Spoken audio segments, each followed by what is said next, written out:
গণমাধ্যম সংস্কারে গঠিত টাস্ক ফোর্সে সাংবাদিক প্রতিনিধি যুক্ত করার পাশাপাশি নো ওয়েস্টবোর্ড নো মিডিয়া নীতি কার্যকরের তাগিদ দিয়েছেন গণমাধ্যম কর্মীরা।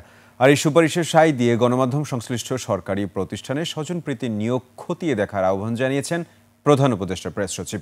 বিস্তারিত আকবর হোসেন সুমনের রিপোর্টে। ওয়ালটন এখন দেশের সীমানা পেরিয়ে পৌঁছে গিয়েছে 50টিরও বেশি দেশে। ওয়ালটন, ঘরে ঘরে বিশ্বজুড়ে। ঢাকা রিপোর্টার্স ইউনিটিতে গণমাধ্যম সংস্কার কমিশনের সুপারিশ পর্যালোচনা ও করণীয় নিয়ে আলোচনায় উঠে আসে বেতন কাঠামো, অবসরকালীন ভাতা ও নিরাপত্তা নিশ্চিতের সুপারিশ।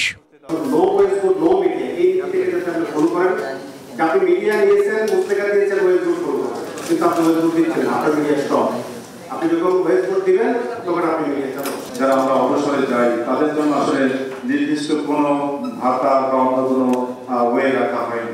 অনলাইন পোর্টাল ও সোশ্যাল মিডিয়া পর্যবেক্ষণে নীতিমালার প্রয়োজনীয়তাও তুলে ধরেন সাংবাদিকরা।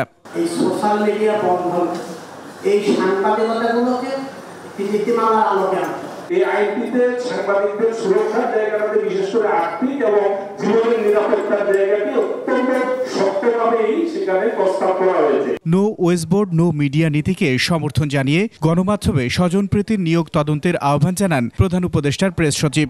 বিএসএস, বিটিভি এবং বেতারের একটা সমস্যা আছে। এটা হাসিনার আমলে গত 15 বছর ডাম্পিং গ্রাউন্ড ছিল।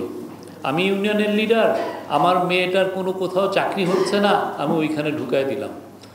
আমি আমার ইউনিয়নের লিডার, আমার ছেলেটার কোথাও চাকরি হচ্ছে না, আমি তাকে ওইখানে করলাম।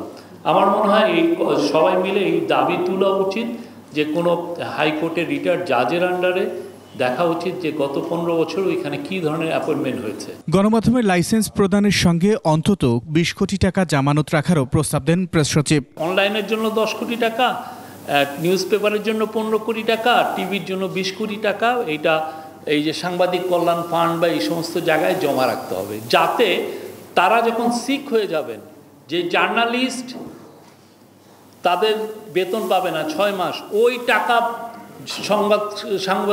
সাংবাদিক কল্যাণ ফান্ড ওই টাকার থেকে ওদের বেতন দিবে, ওই টাকা দিয়ে ওদের পেনশন দিবে। আকবর হোসেন সুমন, 21 টেলিভিশন, ঢাকা।